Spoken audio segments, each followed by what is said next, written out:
I'm John Buchanan, and welcome to what is effectively the second part in a little mini-series which I'm calling Creating Mix Space. Now, a little while ago, we made a kind of pads edition version of this concept, the idea that pads, when left to their own devices, can just kind of eat each other because they occupy so much of the same frequency area. And in fact, that's the thing about producing music, whether you're trying to combine kick drums and bass lines, whether you're trying to combine topper loops with tambourines and other sounds that are super shiny, or whether, as we're going to discover in this video, what you want to do is to try and make the most of lots of sound that are combining in the mid-range. We always have to be really careful that we aren't just adding more and more and more and more content in a particular frequency area, because when we do that, all of the sounds become less than the sum of their parts rather than more. Now then, obviously you've seen the title of the video and I've just said it, we're focusing on the low mid-range, but we're going to just listen to this track once through, and then actually I'm going to do an unusual thing, which is to put Mastering Assistant on the output, just to see what it makes of this track. Here it is with no output processing.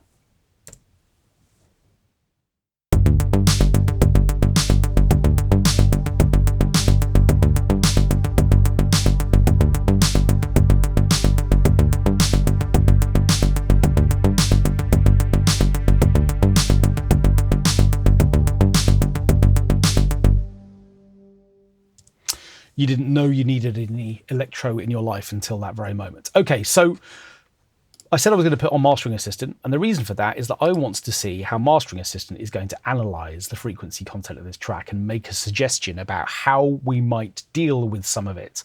And sure enough, look at this. In this kind of mid-range area, Mastering Assistant is trying to make cuts all over the place before then elevating the frequency content of higher frequency content because it detects that, you know what, there's too much going on in there. I think so. Mastering Assistant thinks so. We can't both be wrong.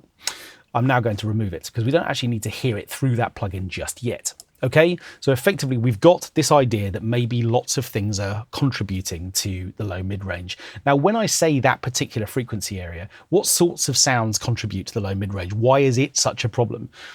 Well, in a way, it's easier to list sounds that don't have any mid-range. I'm talking about synths that have low end, so in other words bass sounds, but whose harmonic content extends into the mid-range.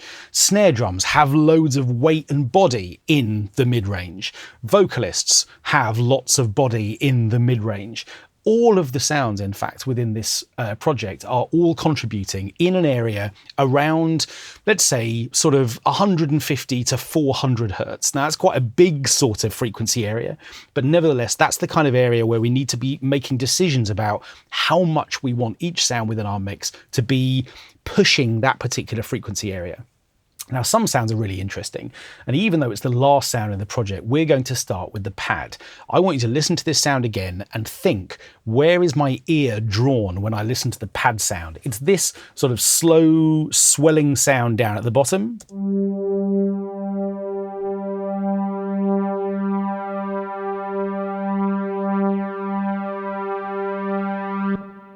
Just this held note. Listen to it in context and think, okay, where does my ear take that sound? Is it a bright, shiny sound? Is it a dull, low sound? Have a listen.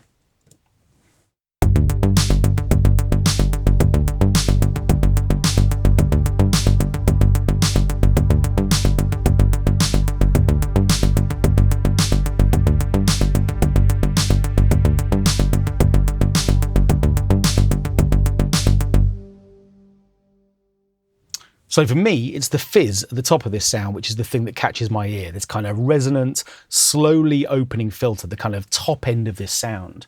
And yet, if we open up an EQ on this sound and actually have a look at the frequency content which it's made of, I think we're going to discover there's quite a lot going on down towards the bottom.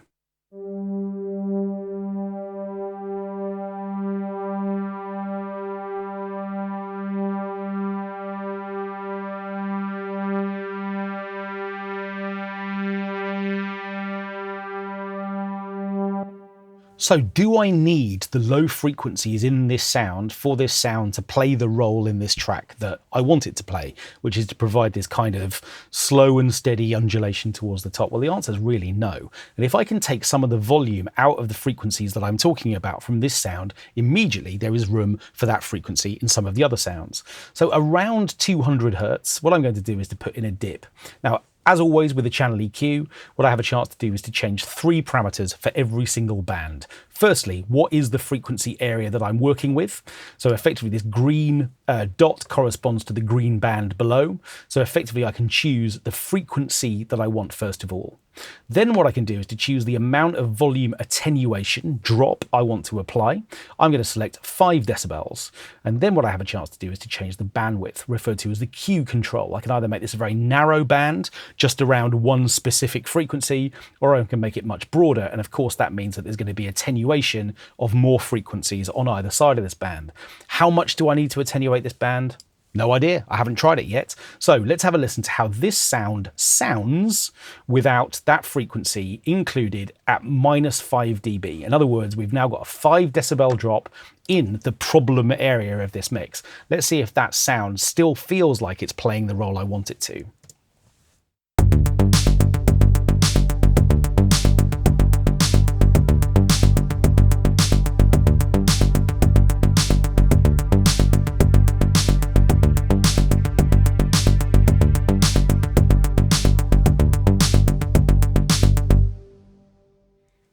Well, it definitely is, because effectively, as I said, my ear is drawn to the higher frequency content. So I've learned something important there, which is that I don't need this frequency in this sound. And again, what I always need to do is to say to myself, right, what is the role that a particular sound is playing and what do I want it to do? So we've discovered that EQ is one really effective way, obviously, I guess, of being able to strip frequency content out of a particular frequency area, leaving room for that elsewhere. Okay, let's have a look at the sound above it. What is this noise?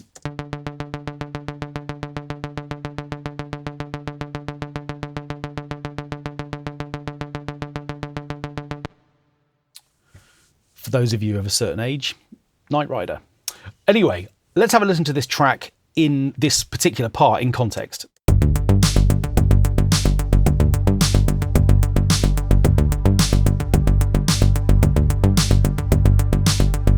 Okay, so it's the synth line that is kind of in the middle of the mix. It's driving it, it's pushing it. Again, it's kind of high frequency based. At least it's certainly not a bass line. It doesn't feel low and muddy. Let's see what it's doing in the low mid range as well. Again, there's already an EQ on this sound.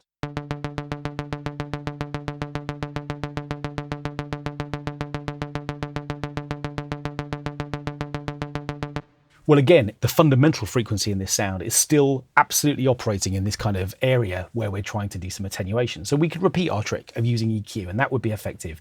This time I'm going to approach that in a slightly different way. I am going to use a low shelf. Now, what low shelves do is effectively, they don't work like bell curves like the one we were just looking at within the EQ, whereby I have a fixed middle frequency on either side of that. I can decide how wide that band is going to be. And outside of that bandwidth, no attenuation is applied to the sound. What shelves do is they progressively roll off volume below a certain point. So you can see that rather than the volume recovering here, by using a shelf, effectively, it's going to stay quieter all the way below whichever frequency here I choose. So effectively what I have a chance to do is to progressively roll off that frequency content. Let's listen to this.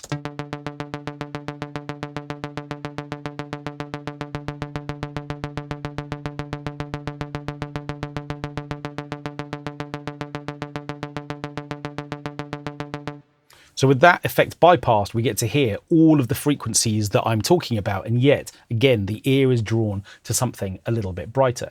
Now, I'm going to do one more thing with this particular sound, partly because it would be interesting for the mix, but also it's going to help from a low mids perspective, from a space perspective as well. The idea that what we can do is to take the low mid content that exists, but we can get it out of the kind of middle of the mix. What I'm going to do with this sound is I'm going to put a tremolo on it. This is an effect I'm going to find in the modulation folder. And Tremolo, in logic terms, is effectively an auto panner. What this allows me to do is to have the sound move from one side of the mix to the other. And if I was to set this up to work over maybe, let's say, a half note, and if what I did was to unsmooth it a bit, what that basically means is the sound is going to jump from the left to the right to the left to the right, mostly missing out the middle. Now, if I smooth it completely, the sound passes through the middle on its way from left to right, and that will probably be fine too. But in order to really get it away from the middle of the mix, what I'm going to do is to set smoothing at 50% or so. So it's just jumping a little bit more, spending less time in the middle. Now, by itself, that sounds like this.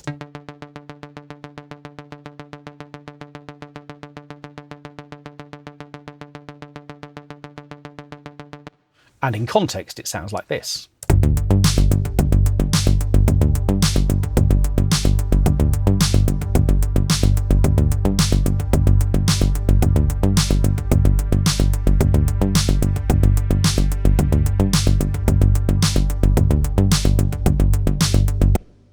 And interestingly, because I've removed some of the frequency content, therefore the sound is going to be quieter. In other words, a portion of its volume has been turned down.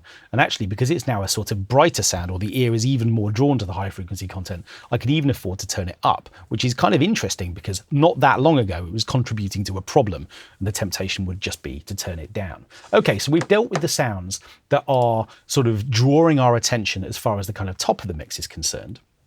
What about the sounds that are the engine room of the track, the bass line, and in fact there are two of those, and what the beats are doing as far as this stuff is concerned too? Well, let's have a listen to all three of those sounds, one after another. This is a little bass line that I've programmed.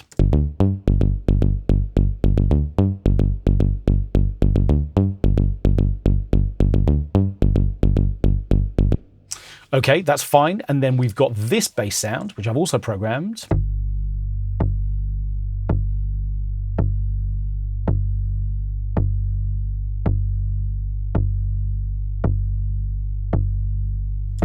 And together they sound like this.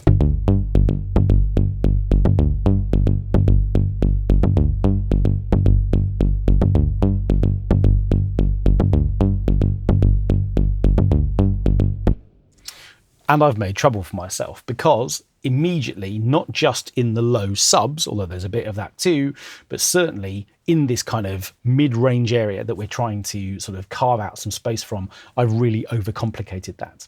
So one thing that I could do would be to ask myself, okay, well, what do I want these two sounds to be?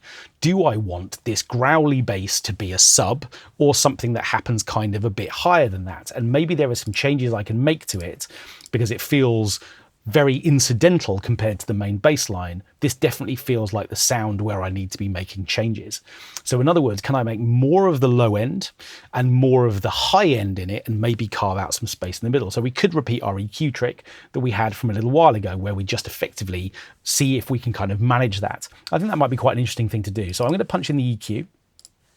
And that's going to come in at the bottom of this chain of effects. And what we'll have a chance to do is just to hear this sound by itself and see its frequency footprint within channel EQ.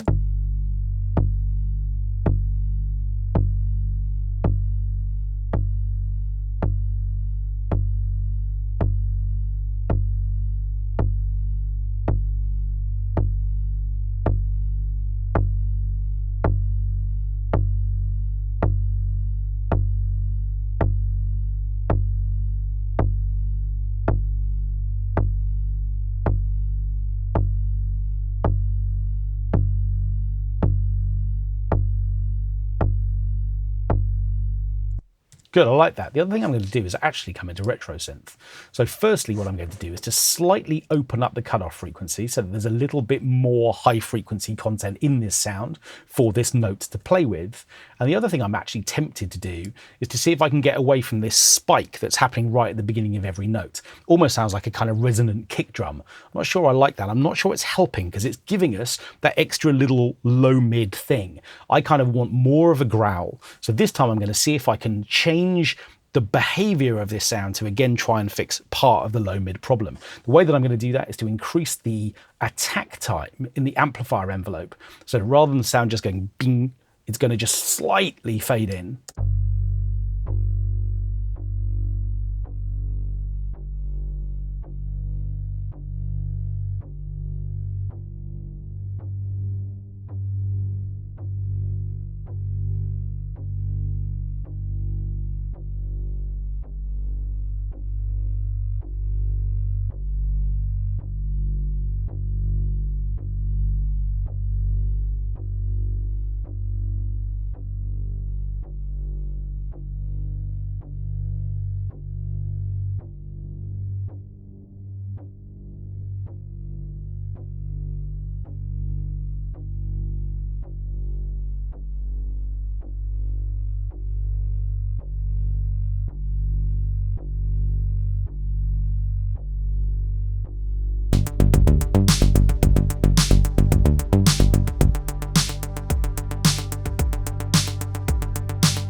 That's really working nicely. I'm sorry, are you still here? Hope so.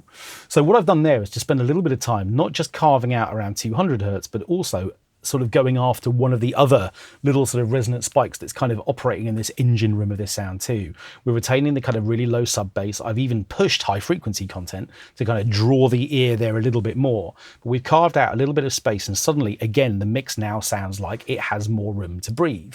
Okay, so which bits of the drums are providing energy in the low mid-range? Well, it's going to be the top of the kick drum and the bottom of the snare. Let's have a listen to these by themselves. This is an EQ over the entire drum mix.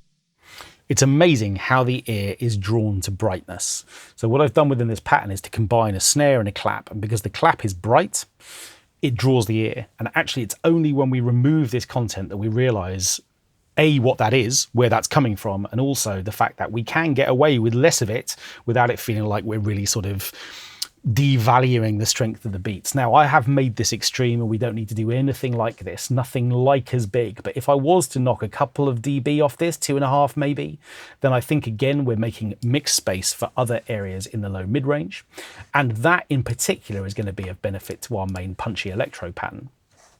And its EQ shape at the moment obviously is unchanged, but we have a chance to see what it's doing. So we're now looking at the EQ for the electro bassline.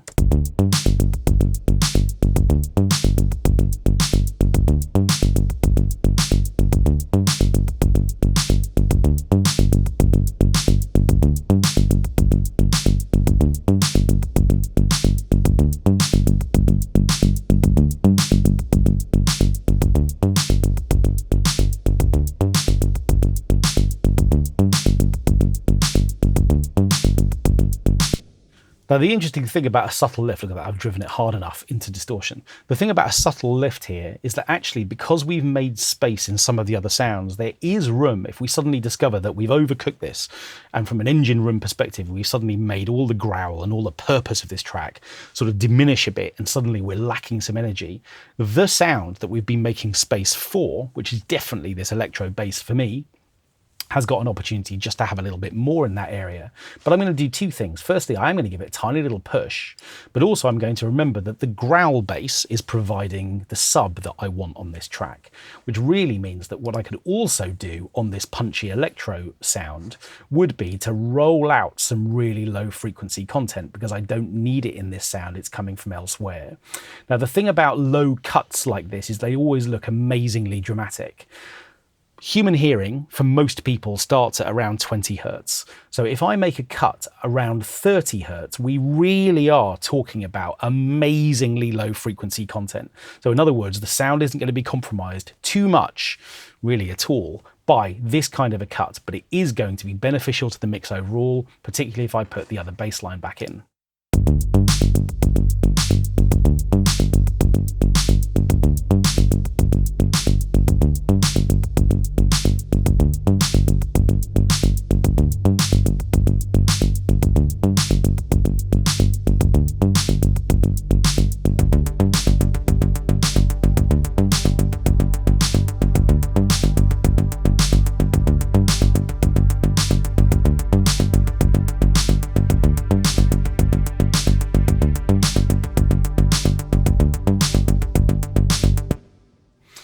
Now, for me, listening back, having made those changes, this track feels like it has more purpose. Go back to the beginning of the video and listen to the original version before anything's EQ'd, before we've got any tremolo on the analog pluck part, before we did everything that has allowed the mid-range and the engine room of our track to just breathe a little bit. And I refer to that term because the frequencies in there are really important. They're an incredibly important driver. but it's also worth remembering that it's quite hard to find a sound that doesn't contribute to that frequency area. So we need to be keeping it in mind and making sure we're not overloading it so that actually our tracks can have even more drive and purpose rather than a kind of cluttered character in that particular frequency area.